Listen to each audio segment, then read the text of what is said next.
ورحمۃ اللہ وبرکاتہ. الحمد للہ رب العالمین والعاقبۃ للمتقین والصلاة والسلام علی رسولہ الکریم. اما بعد فاعوذ باللہ من الشیطان الرجیم. بسم اللہ موبائل پہ خیال رکھو. الرحمن الرحیم. وعلمک ما لم تکن تعلم وکان فضل اللہ علیک عظیما. صدق اللہ العظیم.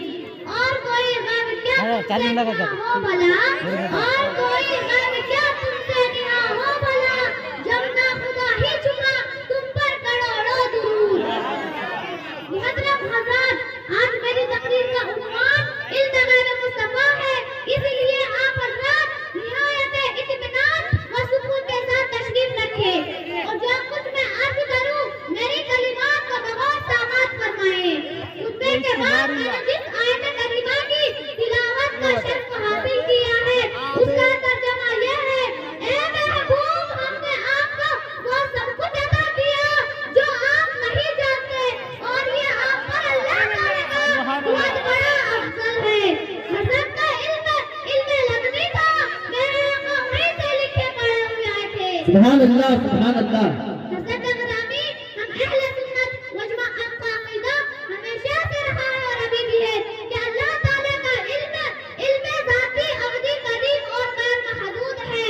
اتنا واضح فرق ہوتے ہوئے بھی تعجب ہے کہ کچھ لوگ نہ یہ مسئلہ مختلف بھی بنا دیتے ہیں کہ حضور صلی اللہ علیہ وسلم کو ان جگہ بتایا نہیں، حالانکہ نبی کہتے ہی ہے اسے جو غیب کی خبر دیتے ہو.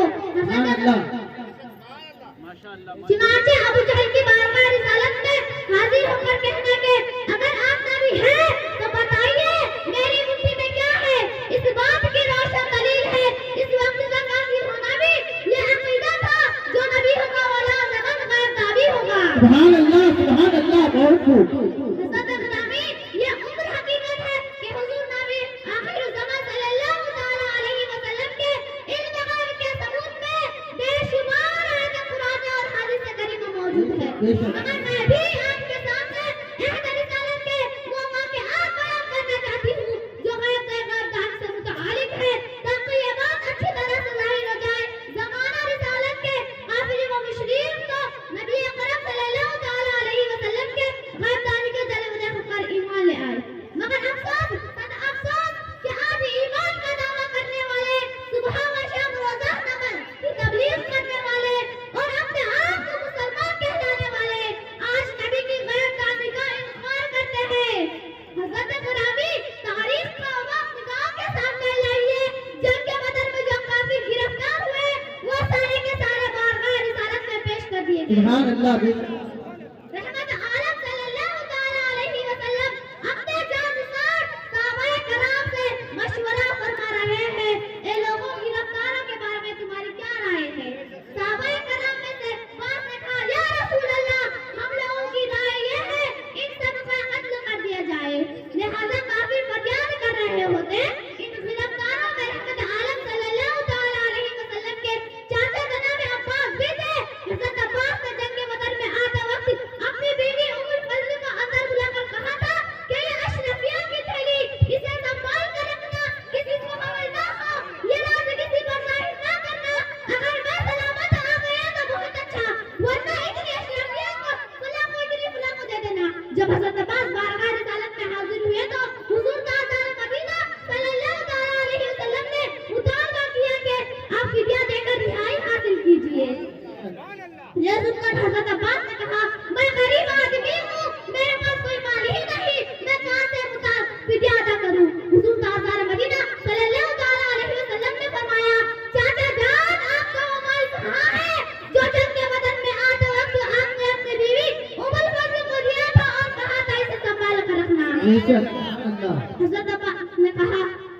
حضرت عباس پریشان ہوئے کہ پیغمبر تو رکھتا ہے دلوں کی بھی خبر. حضرت عباس نے کہا: قسم ہے اس خدا کی جس نے آپ کو حق کے ساتھ بھیجا، لیکن اللہ کے رسول ہے کہ راز کو میری بیوی اور میرے سوا کوئی نہیں جانتا، جو غیب کی باتیں جانتا ہو اور مدینہ میں بیٹھ کر مکہ کی حالات کا علم رکھتا ہو. سبحان اللہ. نعرہ تکبیر، نعرہ رسالت. کرتا ہے فاروق اعظم. چنانچہ حضرت عباس نے فدیہ دے کر رہائی حاصل کر لیا اور اشہد ان لا الہ الا اللہ و اشہد ان محمدًا عبدہ و رسولہ پڑھ کر فوراً مسلمان ہو گئے. سبحان اللہ سبحان اللہ. حضرت عباس اب تک دولت ایمان سے محروم تھے، مگر جب انہوں نے حضور تاجدار مدینہ صلی اللہ تعالی علیہ وسلم کا علم غیب دیکھ لیا تو فوراً مسلمان ہو گئے. اسی لیے میں نے کہا تھا کہ کوئی علم غیب دیکھ کر دولت ایمان سے مال و مال ہوتا ہے، اور وہ خود جو ایمان کا دعویٰ کر کے بھی حضور صلی اللہ تعالی علیہ وسلم کی غیب دانی کا انکار کرتے ہیں.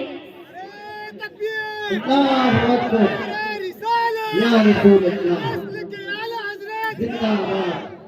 اسی لیے تو اعلیٰ حضرت فرماتے ہیں اور کوئی غیب کیا تم سے نہا ہو بھلا، سبحان اللہ اور سبحان کوئی غیب کیا تم سے نہا ہو بھلا، جب نہ خدا ہی چھپا تم پر کروڑوں درود. اللہ سبحان اللہ. وما علینا الا البلاغ.